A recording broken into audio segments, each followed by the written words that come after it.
جوان ہوتے ہوئے ان سب کو ان آزمائشوں کا سامنا ہوگا۔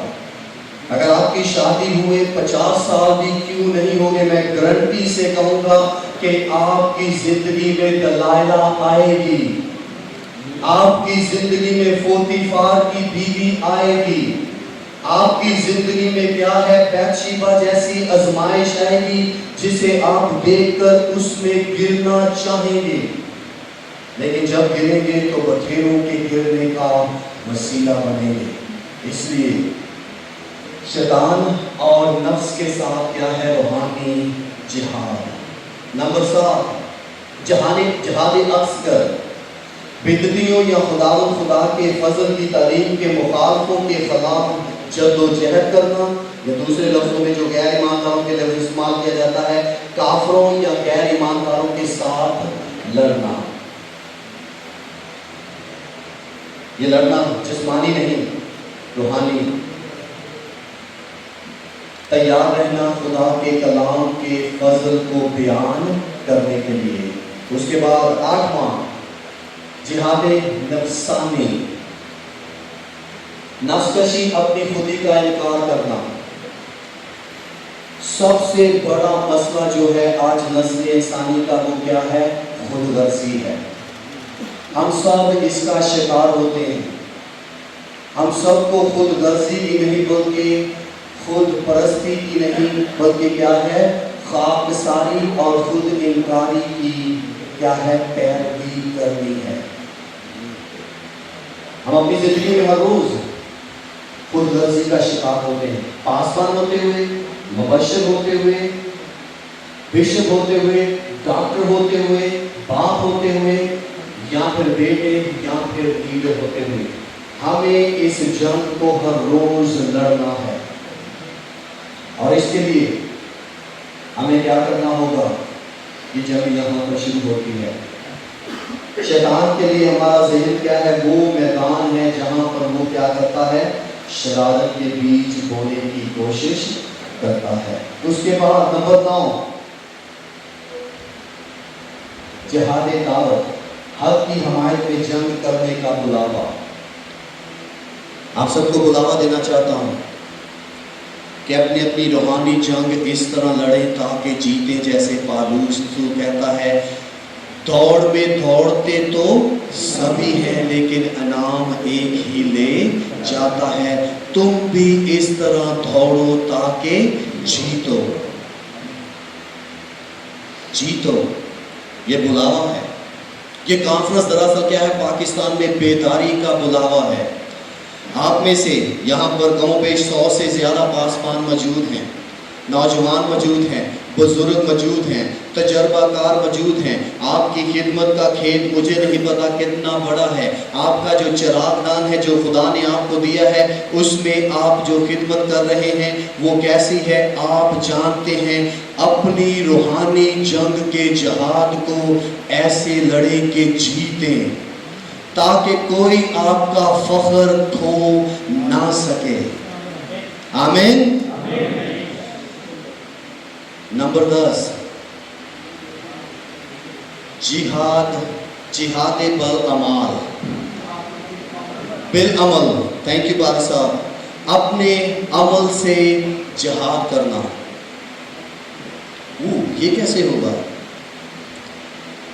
جب تم ایک دوسرے سے محبت رکھو گے تو اسی سے سب جانیں گے کہ تم میرے شاگرد ہو۔ ہم بہت دفعہ شاگرد کا لقب تو لیتے ہیں لیکن محبت نہیں کرتے۔ اکثر اوقات آپ سب سوال کرتے ہوں گے کہ پاکستان میں ایماندار جو ہیں خود کے ساتھ اور دوسرے پاسبانوں کے ساتھ جھگڑے میں کیوں رہتے ہیں؟ روحانی جنگ۔ ہم بہت دفعہ صرف جسمانی حصہ دیکھتے ہیں لیکن اس کے پیچھے جو روحانی جنگ لگی ہے اس کی تہہ تک نہیں پہنچتے۔ بہت دفعہ چوٹ لگ جائے تو ہم دبا دب کیا کرتے ہیں، سٹیکر پٹی سنی پلاس لگاتے ہیں لیکن اس کی جڑ تک نہیں پہنچتے کہ جو گدود بن رہی ہے اس کا خاتمہ کیسے کرنا ہے۔ ہمارے اعمال کیا ہے؟ آدمیوں کے لیے، فرشتوں کے لیے اور آنے والی نسلوں کے لیے کیا ہے؟ مثال ہے۔ इसलिए हम सब अपनी अपनी कहानी लिख रहे हैं। जैसे आज हम मूसा की, दाऊद की, शमसून की, यूसुफ की कहानी पढ़ रहे हैं, आपको बताना चाहता हूँ जब हम उनसे मिलेंगे वो हमारी ज़िंदगी के वाक़यात भी हमसे पूछेंगे कि तुमने ज़मीन पर रहकर क्या किया, तुम्हारी रूहानी जंग कैसी रही। जैसे वो आपस में गुफ्तगू करते थे, याद है कि जब हम वहाँ थे खुदा ने किस तरह हमें रहाई दी, किस तरह खुदा ने हमें सरफराज किया, खुदा के हाथ के बारे में लोगों ने सुना। हमारी ज़िंदगी भी जो है वो पिलर की मानद लिखी जाएगी। मकाशवा की किताब के मुताबिक यादगारी का पिलर लिखा जाएगा जिसमें हर ईमानदार की ज़िंदगी का क्या है, पूरा हाल बयान किया जाएगा कि उसने अपने 30 साल, 50 साल या 70 साल की ज़िंदगी में क्या किया। उसके बाद नंबर 11, रूहानी जहाद, शरारत की उन रूहानी फौजों के साथ जो आसमानी मकामों में है। हमारी जंग जो मेन मरकज़ है, अगर हम रूहानी फौजों के साथ लड़ना सीखेंगे तो उसमें बाकी 10 चीज़ें जो हैं वो बहुत अहम होंगी, जिसे कहते हैं कदम के साथ कदम मिलकर ये सारी चीज़ें हमें करनी होगी। तो ये है सिर्फ़ और सिर्फ मुख्तसर तौर पर तारफ़ रूहानी जहाद का। और इसलिए दुनिया के लोग रूहानी जहाद से नावाकिफ़ और जिस्मानी जहालत का क्या है, शिकार हैं। आपकी और मेरी आंखें इसलिए खोली गई हैं। याद है जब पालूस रसूल को खुदा ने ईमान की किताब ने कहा कि तू मेरा चुना हुआ वसीला है, कहा कि तेरे वसीला से जो तारीकी में बैठे हुए हैं वो नूर तक पहुंचकर यीशु मसीह पर ईमान लाकर खुदा की उस मेरास में शामिल हो जाएं, ताकि उनकी आंखें खुल जाएं, ताकि वो तारीकी में से नूर की तरफ आ सकें।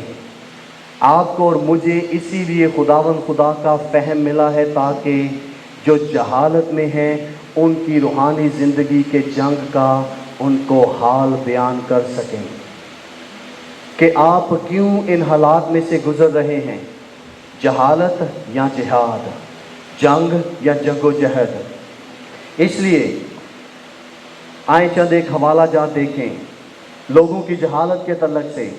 और सदूम और अमूरा के शहरों को खाक स्याह कर दिया और उन्हें हलाकत की सज़ा दी और आइंदा ज़माने के बेदीन लोगों के लिए चाहे इबरत बना दिया। और रास्तबाज लूत को जो बेदीनों के नापाक चाल चलन से देख था रहाई बख्शी। मुझे नहीं पता कि आप अपने इर्द गिर्द के माहौल में कैसा आपका तजर्बा है, लेकिन लूत का तजर्बा बड़ा ही भयानक था, बड़ा ही खौफनाक था, बड़ा ही क्या था, उसे लफ्ज़ों में अगर बयान किया जाए तो बेतमीज़ ज़माना था जिसमें वो ज़िंदगी बसर कर रहा था। और क्या लिखा है, चनाचे वो लूत रास्तबाज उनमें रहकर और उनके बेशरा कामों को देख देख कर और सुन सुन कर गोया हर रोज अपने सच्चे दिल को शिकंजे में खींचता था। रूहानी जिहाद, रूहानी जंग। हम सदूम और अमूरा जैसे माहौल में नहीं रह रहे। सदूम और अमूरा की जब हिस्ट्री को पढ़ते हैं तो पता चलता है कि वहाँ के जो लोग रूहानी तौर पर इतने कमज़र्फ हो चुके थे कि वो जानवरों के साथ भी सोहबत करते थे, मर्द मर्द के साथ, औरत औरत के साथ, और यहाँ तक कि जब हम पढ़ते हैं तो वो फरिश्तगान को भी छोड़ने पर आमादा नहीं होते। इतने घनौने हो चुके थे उस जहालत के बायस जिनके आंखों को उस जहां के खुदा ने अंधा कर दिया था।